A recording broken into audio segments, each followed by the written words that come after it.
Bien. Y ya Bien, estamos bien, en bien. el aire. Carlos, te envié algo muy importante, que es lo que da motivo a mi comentario. El gobierno está en un momento delicado, en el mejor sentido de la palabra, parece contradicción, pero no. Es delicado, técnicamente delicado. No por culpa del gobierno, no porque el gobierno no. Es una situación delicada que tenemos en el país. Entonces, ha decidido fomentar diálogo. Hay una visita que se le hizo a Danilo Medina hace 3, 4 días. Danilo Medina recibió al señor Paliza, a Magín Díaz, que ustedes estaban mencionando ahora en la pausa, y a otros funcionarios más principales del gobierno. Cuando la prensa le pregunta, ya se van, se fueron, qué bueno, gracias por venir, hay una opinión políticamente fuerte que Danilo Medina da sobre el contenido de esa visita. Veamos qué dice Danilo Medina para entonces yo mencionar lo que opino sobre el tema que empiezo a tratar. Veamos. El manejo del gobierno mediante la crisis que haya ocasionada por la guerra en Irak. Bueno, ¿qué le puedo decir? Yo me acabo de reunir con una comisión y no tienen un plan concreto de cómo van a manejar la crisis.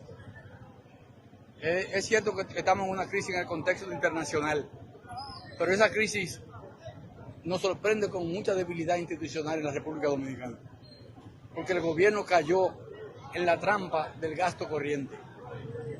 El gobierno hoy no tiene recursos para enfrentar los problemas que le vienen ahora y tal vez en los próximos meses, porque el gobierno tuvo un apetito voraz por gastar dinero y gastó dinero sin importarle en qué lo gastaba. Hoy, por ejemplo, 4 renglones de la economía consumen cerca de 800.000 millones de pesos.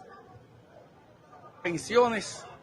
Bien, ahí él empieza esos 800.000 millones Sí, de ahí. pesos, electricidad, pensiones, nómina y bururum barara. Bueno, Más Cinco Viejo. esa es la fresita que se le pone al comentario. Ahora bien, el miércoles, pasado mañana, la visita se le girará al doctor Leonel Fernández. Entonces, ¿tendrá el doctor Leonel Fernández la misma sensación que ha tenido Danilo Medina cuando hace 4 o 5 días le visitaron los funcionarios del gobierno, de que no hay un plan concreto para enfrentar la crisis? No lo sé. Es que los emisarios del gobierno andan donde estos personajes principales de la oposición diciendo que les van a presentar un programa de atención a la situación mundial, a la situación básicamente que se produce en Medio Oriente. Bueno, es una interacción que se produce. La posición de Danilo Medina se basa en un criterio concreto. Él no recibió ninguna información de parte de los funcionarios indicando qué va a hacer el gobierno. Pienso que debe afinarse por parte de las autoridades qué conversar y cómo conversar con la oposición en este momento, porque verdaderamente lo que la población necesita del gobierno es: ¿qué vas a hacer por mí? Que tú me diriges, que tú me controlas básicamente todo lo que tiene que ver con mi vida económica, administrativa. ¿Qué vas a hacer por mí, señor gobierno? Entonces, importante, sí, en atención a esta postura de Danilo Medina, que evidentemente mantiene todas sus astucias y argucias políticas a flor de piel y las pone en práctica como un político de los pies a la cabeza. No es un elogio, es una opinión sobre el político que es Danilo Medina. Pues que esta situación que se produzca ahora en el encuentro con Leonel Fernández sea productiva, porque lo que a uno no le interesa no es que el político acabe con el gobierno, critique al gobierno, esa es su función en cierto modo, sino que haya precisamente por parte de las autoridades posturas concretas en la situación delicada en que está hoy la República Dominicana. Bueno, ese tema a mí me llama la atención porque la decisión de visitar al liderazgo político se tomó después de un consejo de gobierno, después de varias reuniones de los equipos fundamentales con el presidente de la República, y yo entendía que le iban a llevar, aunque fuera una hoja, mire, debemos tomar estas medidas, que el presidente Danilo las sabe porque las tomó en algún momento de apremio en que estaba el país. Él sabe cuáles son las medidas que hay que tomar, no había que decirle cuáles son. En el caso del presidente Leonel Fernández, si ocurre lo mismo, también el presidente Fernández sabe lo que tiene que tomar, porque en su momento tomó medidas cuando el petróleo llegó, con ocasión del descalabro financiero inmobiliario de los Estados Unidos. El petróleo llegó a $147, aunque el país nunca pagó. Eso es una narrativa mentirosa. El país nunca pagó petróleo a $147, nunca lo ha pagado. Pero sí estuvo en momentos... Pero finalmente tuvo que pagarlo. Finalmente, bueno, fue una deuda, Ajá. pero que el país nunca desembolsó en su momento barril a $147. Pero bueno, el presidente Fernández tuvo que tomar medidas heroicas para enfrentar la crisis. Él sabe lo que hay que tomar. Entonces no hay que irle con una cuartilla ni con un legajo de documentos y de las medidas. Él sabe lo que y el gobierno lo que tiene que hacer es por lo menos socializar algunas de las medidas que debe tomar. Bueno, bien, el presidente de la República en su momento, en un discurso, dijo cuáles eran las medidas que iban a tomar. Son medidas que la conoce todo el mundo, incluyendo el liderazgo político, o debe ser comenzando con el liderazgo político, porque fue en un discurso a la nación. Ahí no hay nada extraño ni nada oculto que haya que tomar que el presidente de la República no lo haya dicho. La cuestión está en el lucro político, el lucro electoral, que lo busque el gobierno, pero más aún lo busca la oposición. El lucro electoral de la oposición es, lamentablemente, que el gobierno fracase. Ese es su terreno fértil. Digo lamentablemente porque a nadie le conviene que el gobierno fracase, porque si el gobierno fracasa, cual gobierno que sea, ha fracasado el país. Eso es lo que yo quiero decir sobre esa cuestión. Aparte de eso, quiero hacer un comentario sobre un documento que emitió ayer el Banco Central, pero lo voy a hacer después que Manuel opine sobre esto. Sí, mire, usted empieza su intervención en este caso de manera muy oportuna. Usted dice que le sorprende lo que está expresando el presidente Danilo Medina, presidente del Partido de la Liberación Dominicana y es presidente de la República, de que el gobierno no tiene plan para enfrentar los efectos de la crisis internacional. Pero señala que le sorprende porque el gobierno tomó la decisión de consultar al liderazgo político, al liderazgo empresarial y al liderazgo social del país después de un consejo de gobierno. ¿Qué es lo que quedó en esa reunión que se sostuvo en la casa presidencial del PLD, a la que acudieron ya los funcionarios que se han dicho aquí, que acudieron a ese encuentro? Lo que quedó es que, y es la noticia que titulan los periódicos, que el gobierno había quedado de enviarle una propuesta concreta al PLD. Es decir, ¿Al tú te PLD? Sí. ¿Y por qué al PLD? Bueno, porque el encuentro fue con Danilo Medina y entonces habían quedado de mandarle una propuesta concreta. Y uno dice, bueno, pero el gobierno fue ahí sin una propuesta concreta. Fue al encuentro sin llevar, aunque sea un borrador de lo que yo entiendo debe tomarse y lo que yo entiendo que debemos consensuar con este partido de oposición. Es la pregunta que surge. La pregunta que surge es esa. Es decir, si la noticia que da el ministro de la Presidencia cuando sale de ese encuentro es de que van a enviar al presidente del Partido de la Liberación Dominicana una propuesta concreta en torno a las medidas que el gobierno entiende debe tomarse, uno dice, bueno, pero entonces fue que fueron sin propuesta. fueron a discutir el escenario sin que yo tenga la iniciativa de plantear a ese liderazgo de oposición lo que yo entiendo que debe hacerse. Entonces, la impresión que queda es que ahí se pasó revista a la situación que se está viviendo en el mundo, se dijo las posibles consecuencias que eso podrían tener sobre la República Dominicana, pero cuando llegaron a los temas concretos, porque yo no pienso que en el caso de un líder de oposición le va a decir al gobierno, mira, ustedes deben tomar esto, deben hacer esto y esto y esto. Debería decirlo. Sí, pero el líder político de oposición lo que está esperando es que el gobierno le diga. Porque aquí usted tocó un tema. Aquí hay un problema de que yo soy un líder de la oposición. La oposición no es toda transparente, ¿sí? La oposición siempre se guarda debajo de la manga algo para ver si el gobierno tropieza y cuando tropiece, darle la patada para que siga de boca. En ese sentido, entonces, mi interrogante de que el próximo miércoles suceda lo mismo frente a Leonel Fernández, no debería ser. Entonces, me retrotraigo un poco más lejos.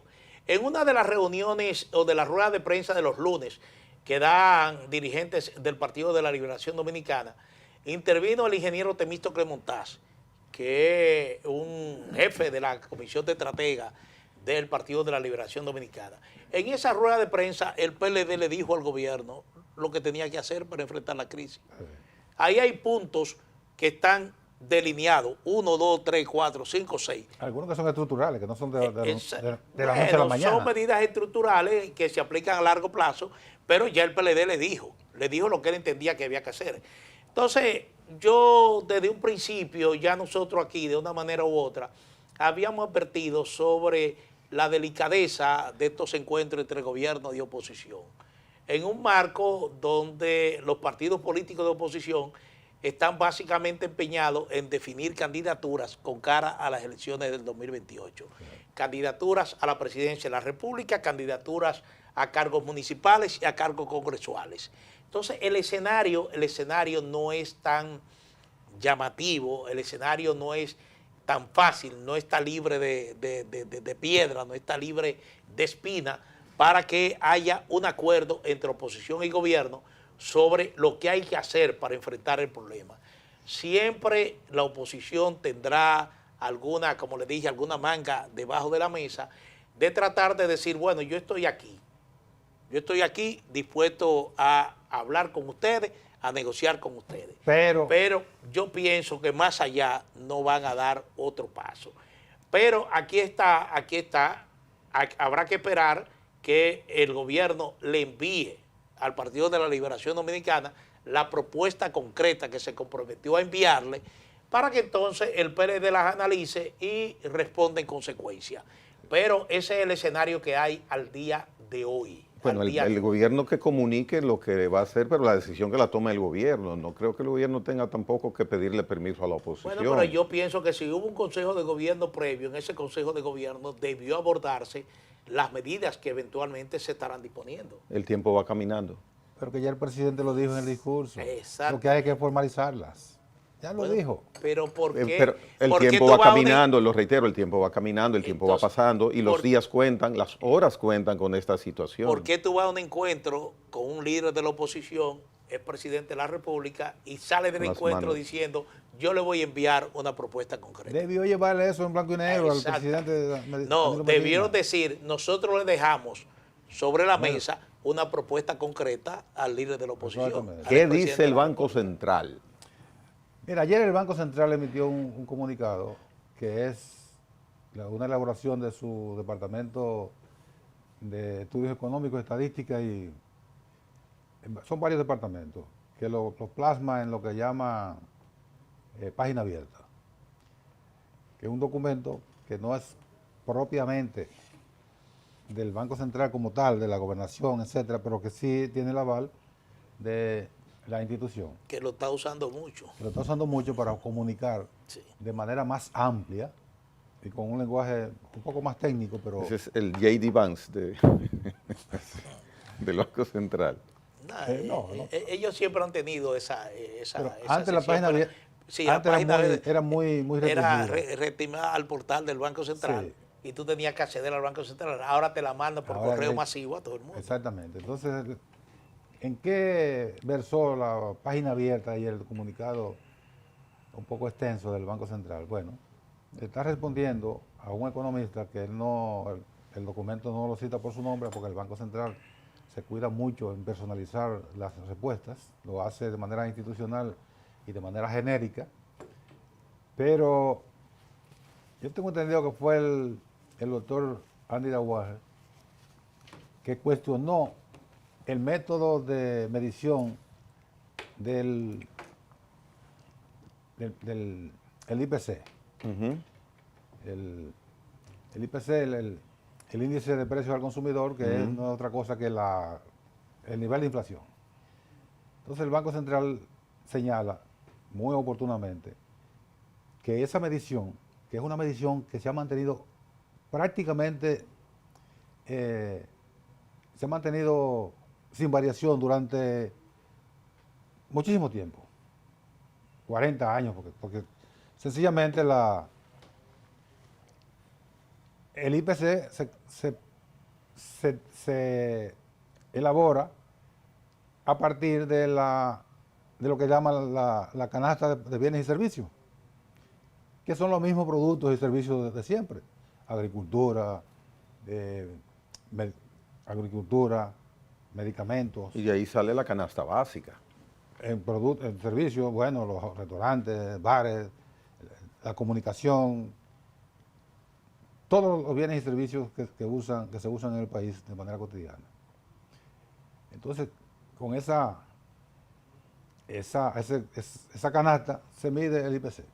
Eso no ha variado, lo reitero. Además, el Banco Central, el fundamento de la defensa de esa metodología de medición es que se basa sobre las directrices del Banco Mundial, del OCDE, la Organización Países Desarrollados, para el Desarrollo económico y social. Económico, y la CEPAL. El Banco Central se sorprende que un economista de la calificación y del cerebro tan bien amoblado que tiene Andy Dawager esté cuestionando una metodología que él la conoce al dedillo, porque es uno de los economistas mejor formados que tiene este país. Porque a mí me llamó la atención ese cuestionamiento del doctor Dawager, porque reitero que es una persona que conoce mejor que nadie que esa metodología es la usual en todas las economías del mundo. Y ayer, en esa respuesta y en esa respuesta y esa edificación a la sociedad dominicana, deja filtrar ahí en un parrafito no muy claro que vamos a rebasar el rango meta De la inflación. la inflación. Eso es malo. Vamos a pasar el rango meta siempre ha sido de más o menos 4%. 4%. Ya vamos por 5%. Esa noticia no es muy agradable. Pero comenzó a desplazarse ese rango meta desde noviembre pasado. Que llegó a 4.63. Exactamente. Entonces, esa información Que no estábamos en conflicto de guerra. no, colada ahí en esa respuesta es un dato preocupante porque estamos rebasando el rango meta de inflación que mantiene el Banco Central. ¿Y qué significa eso? Bueno, productos y servicios más caros. Sí, bueno, no es una noticia que debe sorprender porque el mundo realmente camina hacia la inflación. Y ya lo advertía la directora ejecutiva del Fondo Monetario Internacional la semana pasada. Ella, en un discurso que pronunció, estaba llamando a los bancos centrales del mundo, a que se prepararan para aumentar el tipo de interés. El tipo de interés de la tasa monetaria. Es decir, ya ella estaba advirtiendo eso, producto precisamente de la situación de incertidumbre que se está planteando con el tema energético, me refiero al precio del petróleo. Eso está impactando a todo el mundo y ella sí ese llamado precisamente a los bancos centrales, precisamente previendo que la inflación va a crecer a nivel mundial. Y si crece a nivel mundial, República Dominicana no será la excepción. Aquí la preocupación latente en ese comunicado que usted hace mención, no lo cita el Banco Central, es el efecto que eso pueda tener en la economía de los Estados Unidos. Perdón, ¿es un comunicado o un escrito lo que hace Página Abierta? Regularmente es un artículo que lo firman técnicos del Banco Central, pero uno lo asume como un documento del Banco Central. Sí, lo es. El Banco Central lo está compartiendo con todo el mundo. Sí, ¿sí? sí. Es decir, es parte ya de la política del Banco Central. Entonces, eso lo firman uno o dos técnicos del Banco Central normalmente, le ponen su firma, su nombre, pero es del Departamento de Estudios Financieros. Estudios económicos y de estadística. Sí, siempre son responsables de algún departamento, pero lo que se llama la atención es precisamente el efecto que la inflación ya tiene vigencia en la economía de los Estados Unidos. La inflación está creciendo en los Estados Unidos. Entonces, ese impacto que tenga la inflación y el deterioro económico en los Estados Unidos es lo que nosotros tenemos que tomar como referencia para advertir las consecuencias que se irán teniendo en la República Dominicana. Pero ya sí el Fondo Monetario Internacional alertó a los bancos centrales de que deben ir preparándose para aumentar el tipo de interés. Habría que ver entonces cuál va a ser la actitud del próximo presidente de la Reserva Federal, porque justamente el pleito entre el presidente Trump... Sí, sigue mucho a Trump. Bueno, Lo que pasa es que Trump es según la impresión que él tenga de la economía, no la realidad económica, que es su contradicción fundamental que tiene con el actual presidente. Pero a partir de esa impresión que él tiene, él entiende que el tipo de cambio... Si hay que subirlo, hay que bajar. El tipo de cambio debe estar más bajito. Sí. Entonces, lo que está recomendando el Fondo Monetario Internacional es que se aumente el tipo de cambio de referencia. Porque cuando se aumenta el tipo de cambio de referencia, esa es una política monetaria para enfrentar la inflación. Claro. Habrá que ver qué actitud toma entonces Trump al respecto. Habría que ver qué actitud toma el próximo presidente de la Reserva Federal. Sí. La que, bueno, depende a quién Trump... Ya Trump tiene seleccionado. No, ya él lo tiene. Una persona con mucha capacitación. Sí, pero lo que hay que suponer es en qué línea estará con Trump. Si le dirá sí señor todo el tiempo o si seguirá un patrón de conducta de independencia y soberanía que tiene las decisiones de la Reserva Federal, históricamente en los Estados Unidos. Eso es lo que habrá que determinar. Pero Trump, y déjenme decir esto así, Trump no es un imberbe, aunque en no te rías, Manuel. Trump no es un imberbe, independientemente del papa que esté tirándole los cañones, de que le haya ido no bien en Irán, porque no le ha ido bien, es cierto, pero él no es un tonto. No es un tonto. No es un tonto. Él es buen comerciante, Sí. buen desarrollador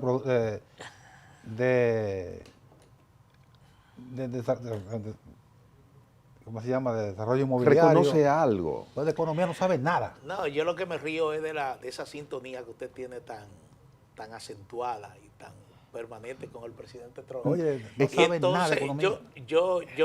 yo me imagino, yo sé que usted no está inscrito en el movimiento MAGA. Sí. El movimiento MAGA está haciendo agua, ¿eh? Sí, eso le iba a decir, que está en crisis. Pero mira una cosa, vamos a hablar de fiesta. ¿De fiesta? Sí. Fiesta. En estos tiempos, la Unión con Europea, vaguada y todo. La Unión Europea desde anoche está en fiesta. De fiesta con la Sonora. Sí, la Unión Europea desde anoche Perú, está en déjame fiesta. buscarlo de Perú también. Sí, la Unión Europea desde anoche está en A ver fiesta. qué pasó con mi candidata Víctor Keiko. Le dieron una barriga Le dieron histórica. una pela a un conservador, Peter Magyar, que se llama Peter Magyar, o Peter. Peter. Magyar, un conservador, le dio una verdadera pela. Ganó 138 de 199 escaños en el Parlamento. Fue una barrida. Sí, y a partir de ahora será el primer ministro de Hungría. Y digo que está en fiesta la Unión Europea porque Orbán se había convertido en una especie de niño malcriado dentro de ese bloque de países.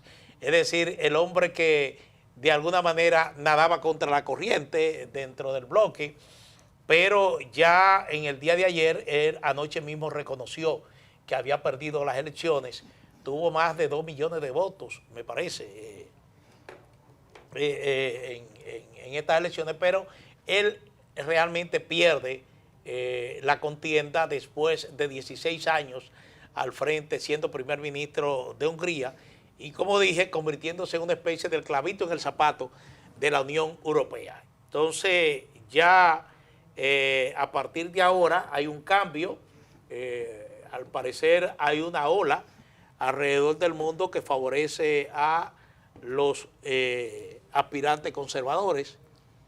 Se está manifestando en América Latina, No, pero espérate, se está sintiendo en Europa. Espérate, es que tú estás asumiendo que Orbán, ¿en qué línea tú quieres poner a Orbán? Bueno, lo que pasa es que este candidato, este Peter Magyar que se impone, es más, europeísta que Orbán. Sí.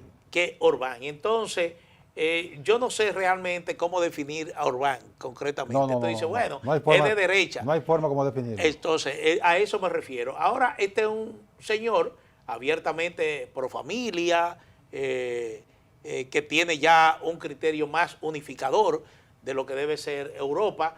Y entonces ya Europa se quita ese clavito en el zapato que tenía desde hace 16 años. Orbán es un personaje que lo voy a tratar de definir lo más cercano posible. Una aproximación a ese inefable ciudadano. Anti-homosexual. Anti-inmigrante. Anti-Unión Europea. Pero este también tiene una posición antimigrante. Sí, pero no tan radical. Sí. Alicate de Trump Sí. Buen candidato. y alicate de Putin. Ese Oye eso, es el hombre. Sí, una Alicate cosa- de Putin y alicate de Trump. No, espérate, ¿cómo va a ser? Sí, es. así. Oh, Ya te dije que él era el Un fenómeno. Él era el clavito en el zapato de la Unión Europea. Pero no. el presidente Trump, que evidentemente no la tiene muy bien en ninguna parte, llamó a votar por Orbán y envió a J.D. Vance a hacer un discurso. Sí, antes de las elecciones. Un discurso a Hungría. Y le dieron una barrida histórica. Bueno. Usted Maga- dice que tiene allá Fujimori. Sí, que miren, ayer Maga está encabezaba- haciendo agua. Pero van a Eh, votar hoy. Las elecciones siguen hoy. Siguen hoy, sí, ya hay gente, No, pero ahí en 13 Sí, porque hay como sí, 563 no hubo una mil que no coordinación votaron. muy Ese buena distrito, no. para Que abrir no votaron, los sí. colegios electorales. 13 Carlos, distritos. ponte esa fotita ahí de Keiko, 16%. que tiene, sí, hasta ahora, de acuerdo a un reporte que da CNN tomado de la Oficina Nacional de Procesos Electorales, con el 45% de los escrutinios. ella Keiko encabeza con un 17%. ella terminará en 21%. El señor Rafael López, 14.8%. Él es Rafael López. Parece Rafael ser López. él sí que va a ir a la segunda vuelta con Keiko Fujimori, Rafael López aparentemente. Arriaga. Y el señor Jorge Atco tiene un 13%. Y Ricardo Belmont, que Belmont estaba, no sé qué pasó con ese señor, estaba muy enfilado a que iba a competir con Keiko en segunda vuelta, pero apenas ha conseguido un 9.8% hasta el momento del escrutinio de las actas en el Perú. Rafael Sánchez, Sánchez que estaba lejísimo en las encuestas. se acercó fuertemente, tenía un voto como secreto, duro, Sánchez, pero ¿qué va? Miren lo que va a pasar en la segunda vuelta. Diga usted, Keiko va a pasar a la segunda vuelta ya pero el próximo presidente del Perú es ese señor que está ahí. es muy posible. Y en pocos meses después será expresidente. Sí.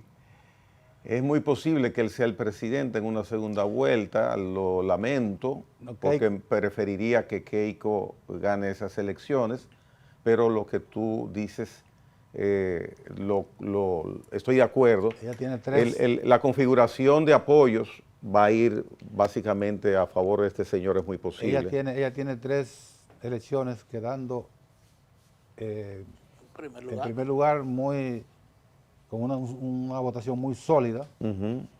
En la segunda vuelta se une todo el mundo En contra de del ella, sí. Eso te iba a decir. ¿Cuál es el problema de Keiko Fujimori? Es precisamente ese. Ella mantiene ese liderazgo sólido, sobre todo entre los peruanos porque esto hay que llamar la atención, entre los peruanos que aún se identifican con la gestión de gobierno de su padre, de Alberto Fujimori. En una ocasión yo visitaba Perú y no me sorprendía, pero era la época en que a Fujimori lo habían procesado por violación de los derechos humanos, por todo lo que ustedes quieran que se le acusó. Y en esa ocasión la opinión pública peruana estaba profundamente muy dividida, pero la gestión del presidente Fujimori era valorada prácticamente por el 50% de los peruanos. Había una división como 50-50 de quién valoraba. Entonces Keiko Fujimori todavía se beneficia de esa apreciación del gobierno de su padre en Perú, y ella, como tú dices, en las 3 últimas elecciones peruanas ha encabezado en primera vuelta los resultados. Pero en segunda vuelta lo que pasa es que la oposición peruana a sus aspiraciones normalmente se unifica en su contra y ella pierde las elecciones. En Perú hay una situación hoy de que, por ejemplo, ayer se estaba hablando de que habían varios colegios electorales donde no se pudo montar adecuadamente el proceso y eso privaba del sufragio a más de 52,000 peruanos. Entonces, ahora lo que se está haciendo es de que este lunes se va a votar en esos colegios electorales donde hubo problemas logísticos para el montaje, y entonces habrá precisamente elecciones este lunes en esos colegios donde hubo las dificultades. Hay unos 27 millones de peruanos convocados a votar, se van a elegir 130 miembros de la Cámara de Diputados, 60 del Senado y un Congreso bicameral similar al existente en República Dominicana. Pero Perú vive una situación que ya ustedes conocen, es la situación de que se elige a un presidente y meses después resulta que surge una iniciativa en el Congreso, y si ese presidente no tiene mayoría en el Congreso, sencillamente el presidente lo destituye por cualquiera de las figuras constitucionales que tienen para alegar un proceso contra un jefe de Estado y sencillamente ponerle término a su mandato e incluso mandarlo hasta la cárcel. El dato actualizado con el 51, Carlos lo tiene, con el 51%, 51.5% de los votos emitidos. Keiko Fujimori, 16.95%, Rafael López Aliaga, 14.8%. Ahí hay 2 puntos de diferencia a favor de Keiko Fujimori. Jorge Nieto, 12.95%, Ricardo Belmont, 9.81%. Belmont no fue a votar. Él dijo que había un fraude montado en las elecciones y decidió a última hora no votar, dio una rueda de prensa. Bueno, fea esa situación, pero de ahí no uno pasa. que mostró el voto, votó el voto. Anularon el Mostró voto. Y eso es el primer inconstitucional. fraude es del señor Belmont hacia sus electores. Sí. Luego viene Carlos Álvarez, 8.48%, Roberto Sánchez, 7.7%, Alfonso López Chao, 7.6%, Marisol Pérez Tello, 3.9%, y hay un señor apellido Spa, un 3.7%. Es muy interesante ver que 7, 8 candidatos se reparten 4, 7, 8, 9% cada uno de eran preferencia. Recuerda que eran 35. Sí, aquí básicamente hay 3 partidos que se llevan el 90% de la votación y luego los otros tienen un 1%, 0.5%. Sin embargo, mira, en el Perú hay 10 que tienen más de 3%.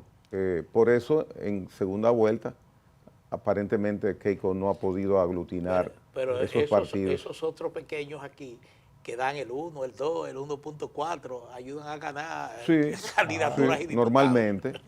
normalmente es así. Mira, llamó la atención de que anoche se estaban eligiendo en Perú senadores. Ah, Sí. sí, también, Ok. porque el Bueno, Parlamento... senadores y Cámara de Diputados. Sí, pero 60 senadores. el Senado de Perú fue eliminado el 5 de abril del año 1992. Qué belleza. Cuando Fujimori se dio aquel famoso autogolpe que eliminó el Congreso, eliminó la Suprema Corte de Justicia, etcétera. Se declaró dictador. Pero el 6 de marzo del año 2024, el Pleno del Congreso unicameral, que estaba vigente hasta ayer, aprobó por 91 votos a favor la reinstauración del Senado para convertir al Congreso en bicameral, como ocurre aquí en la República Dominicana, en Argentina, en Chile, en los Estados Unidos, etcétera, etcétera. O sea que ya se Sí, lo que habría que ver... reinstaura el Congreso con Sí. Cámara Dos de cámaras. Diputados y senadores. Lo que habría que ver es si ahora resultaría tan fácil destituir presidente. Porque yo me imagino que se necesitaría una mayoría calificada. En las dos En cámaras. las dos cámaras. Sí. Es posible que esa enmienda que se aprobó para restablecer el Senado tenga que ver con crear una rigidez Sí. parlamentaria que impida el relajo de que en 8 años han destituido 6 4, presidentes. 5, sí. Sí, Así ha sido. eso es terrible. Miren, señores, ustedes conocen al senador Dagoberto Rodríguez, amigo mío desde hace Daguito. muchos años. Sí. Saluda, Daguito. Senador por la provincia Independencia. Es un hombre realmente muy activo. Bueno, hace un tiempo que estaba más o menos como, uno lo notaba como apartado de la política, porque no tenía... No, el senador. Sí, bueno, pero ganó la senaduría ahora en el 2024, es decir, pero él se había apartado de cargos a nivel municipal, a nivel Sí, congresual. así Sí. es. Así es. Pero él sale con una propuesta que uno realmente diría, bueno, ¿de dónde la sacó?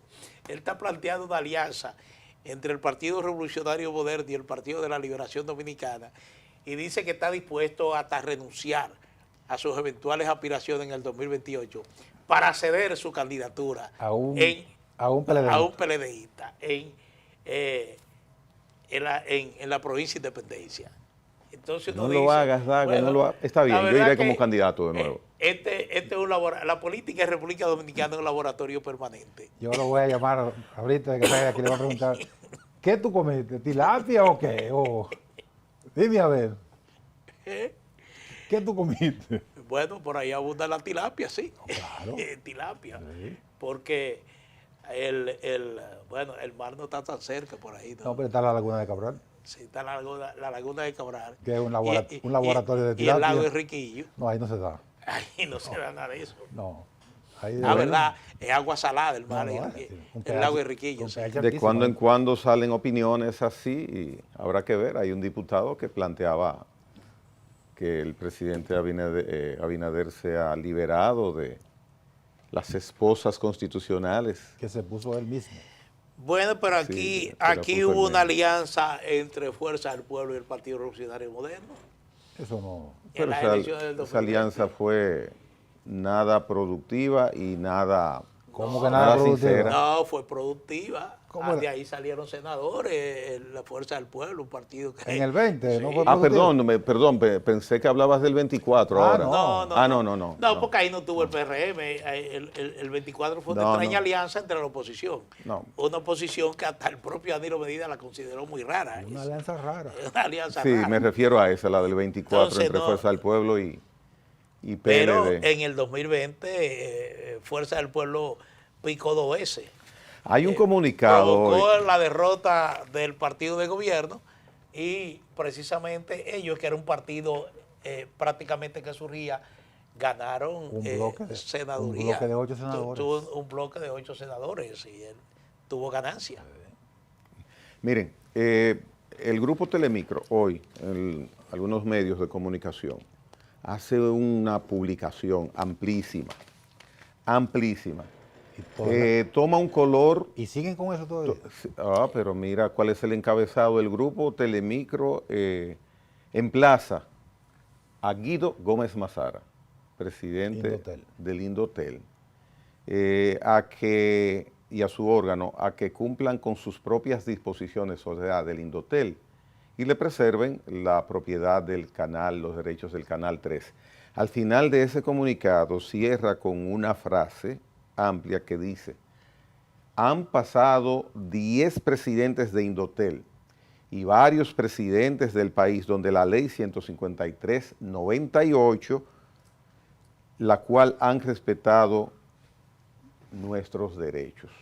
El tema Sin es que embargo, hay una ratificación de sentencia. sí, entonces 10 presidencias de Indotel han respetado los derechos del Grupo Telemicro, dice el Grupo Telemicro. Entonces, esta presidencia de Indotel no ha respetado los derechos de Telemicro, dice el Grupo Telemicro, por eso emplaza a Guido Gómez Mazara a que se ajuste a la ley. Ya empezó Jaina Moler. ¿Y cuántos canales tiene Telemicro? No, yo no sé. Mira, yo... No sabo. es No, un- son como 5 canales, yo creo. que ese es un pleito entre dos antiguos aliados, entre dos antiguos.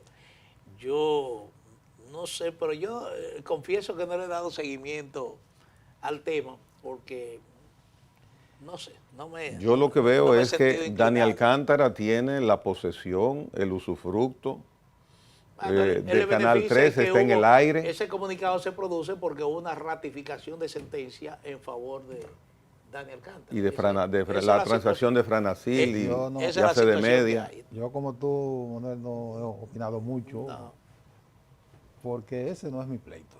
no, yo no, Yo soy amigo Yo- de, yo no me meto. yo soy amigo de Dani, Yo soy amigo de los dos. amigo. Sí, soy amigo de los dos. conocido de don Juan Ramón Gómez Díaz, que me estima mucho.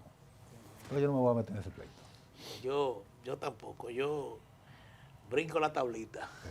Ah, no, ya yo la brinqué. Yo tampoco. Yo me inhibo. Sí, yo brinco la tablita. Tú en te ese inhibes pleito. y yo me inhibí. Sí.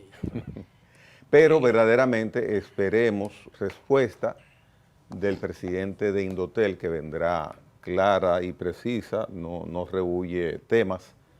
El doctor Guido Gómez Mazara, y el Grupo Telemicro está siendo muy preciso en indicar, por eso hice referencia de este comunicado, porque vamos a escuchar los ruidos de esta información.